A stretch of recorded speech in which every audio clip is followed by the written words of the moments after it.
आपको बता दें कि मंच पे पीएम मोदी के साथ बात करते हुए दिखे जब पूर्णिया के सांसद पप्पू यादव, तो ऐसे में महागठबंधन पे भी इसकी चर्चा होनी लाजमी है। अब बिहार में ये राजनीति तूल तो पकड़ चुकी है बात। अब इसको लेकर पप्पू यादव ने भी खुलासा कर दिया है। उन्होंने कहा है कि सीमांचल के विकास के लिए विशेष पैकेज देने का आग्रह किया था मैंने। इस पर पीएम मोदी ने मुस्कुराते हुए कहा, और क्या क्या चाहिए पप्पू जी। सांसद ने कहा कि पूर्णिया एयरपोर्ट समेत अन्य सौगातों के लिए हम पीएम और सीएम का पूर्णिया की जनता की ओर से जरूर आभार प्रकट करते हैं, लेकिन विकास को लेकर किसी पार्टी विशेष द्वारा राजनीति करना गलत है। पीएम किसी पार्टी के नहीं बल्कि पूरे देश की है। इन पर सभी का सम्मान अधिकार है। कोई भी अपनी जेब से विकास नहीं करता, बल्कि जनता की खून पसीने की कमाई से विकास होता है।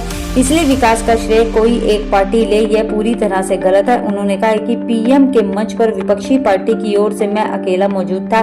मैं इसलिए गया था ताकि जनता के संघर्ष और संकल्प की जीत का श्रेय सिर्फ जनता को ही मिले। पप्पू यादव ने कहा कि जो पार्टी इसका श्रेय लेना चाहते हैं वे इतने दिनों से कुछ क्यों नहीं करवा पाए। पप्पू यादव ने कहा कि सीमांचल के विकास के लिए उन्होंने कल प्रधानमंत्री को ज्ञापन सौंपा। सौंपे गए ज्ञापन में पूर्णिया को स्मार्ट सिटी बनाने, पूर्णिया को उप राजनीतिक दर्जा देने, पूर्णिया में उच्च न्यायालय का दूसरा पीठ गठित करने, IT हब एम्स की स्थापना, मक्का मखाना आधारित उद्योग एवं कोसी नदी पर हाइट डैम निर्माण की मांग की गई है। पप्पू यादव ने कहा कि इस प्रस्तावों का क्रियान्वयन पूर्णिया समूचे सीमांचल क्षेत्र के लिए विकास की दिशा में ऐतिहासिक कार्य होगा, ऐतिहासिक कदम होगा। ये न केवल यहाँ के नागरिकों के जीवन के स्तर को ऊपर उठाएगा, बल्कि राष्ट्रीय सुरक्षा, कृषि आधारित अर्थव्यवस्था और आपदा प्रबंधन को भी सुदृढ़ करेगा। उन्होंने कहा कि इन मांगों को लेकर जल्द ही पीएम से भी मुलाकात करेंगे। दूसरी तरफ जब पीएम मोदी ने मंच पर घुसपैठ का मुद्दा उठाया तो पप्पू यादव ने कहा कि आखिर यह मुद्दा सिर्फ चुनाव के समय ही क्यों उछलता है।